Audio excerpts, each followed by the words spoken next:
follow Jesus, and in following Jesus we've become better disciples, and so we're growing each month this year, looking at a different characteristic of a disciple. And this month, if you're tracking along in our readings, then we're in the Psalms. We're going to be reading about God's faithfulness. The Psalms, this kind of book in the middle of the Bible that's filled with songs and prayers and poems all about God's faithfulness to his people and their attempts, good, bad or ugly, to be faithful in reply to him.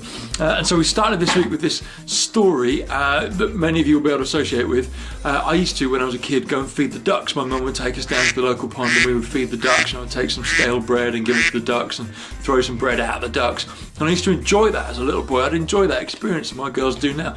But then one day I became aware of something in the park that wasn't quite right, something that was a little bit sinister, something that made me feel scared, this kind of danger that would gradually approach us.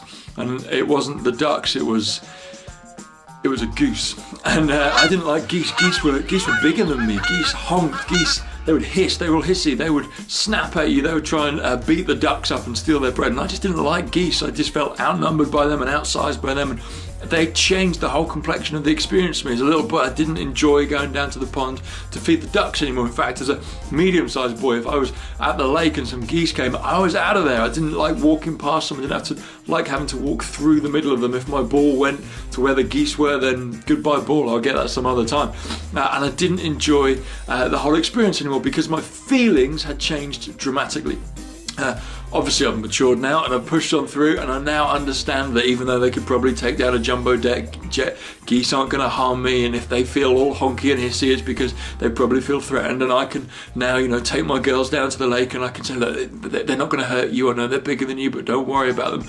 And I now have a completely different understanding of the ducks and the geese that I had when I was little. We said that's a great illustration of something that happens a lot of times in your life in a whole different way. It might be a food that you used to eat all the time because you enjoyed it so much so that one time you ate so much of it you felt sick, and so you don't enjoy that food anymore. You've got a new understanding of that food because your feelings changed. Maybe there was a person who you'd only heard of, and some friends had told you on the grapevine they're an idiot. You don't need to worry about them. They're just malicious, or they're going to gossip or whatever. And then you met that person, and your feelings towards that person were actually, well, they're okay. They're a nice person. I got on well with them. They asked how my kids were, whatever it is.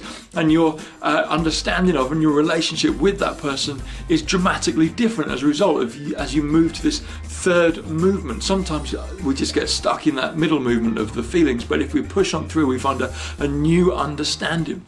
We said that's exactly what happens in the Psalms. There are three categories of Psalms. The first is Psalms of orientation. This is a psalm which just has exclamations of praise and worship by the psalmist, who says things like, God, you're incredible. God, your creation just blows my mind. I see the stars and I flip out. I hold a newborn baby and my heart just skips a beat because it's so miraculous. These are psalms of orientation. Psalms that say things like, your faithfulness is unending and enduring, oh God. Your word gives me life. Your creation sustains me. These are psalms of orientation. And then there are psalms written, by the psalmist, who says things like, oh God, where the flip are you? Why didn't you answer my prayer on that one? What is that illness about that struck my family down? Why won't my kids come into line? How come the country's going down the pan? Why did you allow that to happen? God, my feelings have now completely overwhelmed me, and I can't say those psalms I used to say, those psalms of orientation. I can't say those anymore because my feelings are so strong and so powerful. I'm disoriented. And there are all these psalms in the Bible of psalms of disorientation, where the psalmist says, where are you? I cried out to you in prayer and you didn't answer. I tried to do what was just and you didn't back me up. I tried to be good, and the guys that are idiots and that are corrupt and evil, they keep on winning whilst I'm just wasting my time here trying to be a good guy who gets walked all over. Where are you, God?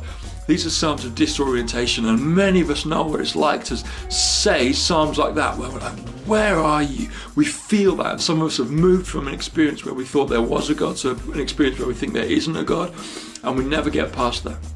And then there's this third category of psalms, psalms of reorientation. This is the new understanding that you have. This is the heightened level of maturity. This is where you've pushed on through and you say, God, I used to believe this about you. Then my feelings tested that completely, but now I know this to be true.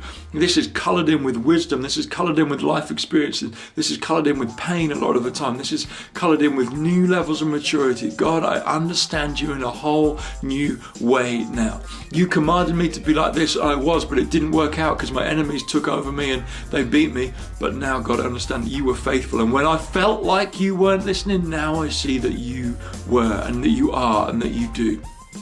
Psalms of orientation, Psalms of disorientation, Psalms of reorientation. And at different times in our lives, we're gonna track with primarily different ones of those Psalms. Sometimes you're gonna sit and it's gonna be a dark night of the soul, and there's gonna be a Psalm of disorientation that just allows you to scream your lungs off at God and wave two fingers in his face and go, where are you on this one? And then there are other Psalms which push us to praise and go, oh no, God has been faithful. It is true what I used to think. It is true that he is good. I didn't know it in the dark night of the soul, but I've pushed on through. And so we looked at the different Psalms. If you fling over to our blog, on there we put loads of different Psalms that go into each one of these different categories. Use them, see how they work for you at different periods of your life. You might be in an orienting time now, a disorienting time now, and you might have a need to reorient right now. We're all in it the whole time. That's the mark of maturity, that we don't just bury our head in the sand, but that we push on through. Anyway, keep going. Have a great week. Hope to see you Sunday. Keep chasing Jesus. I'm going to go get that just in case it's important.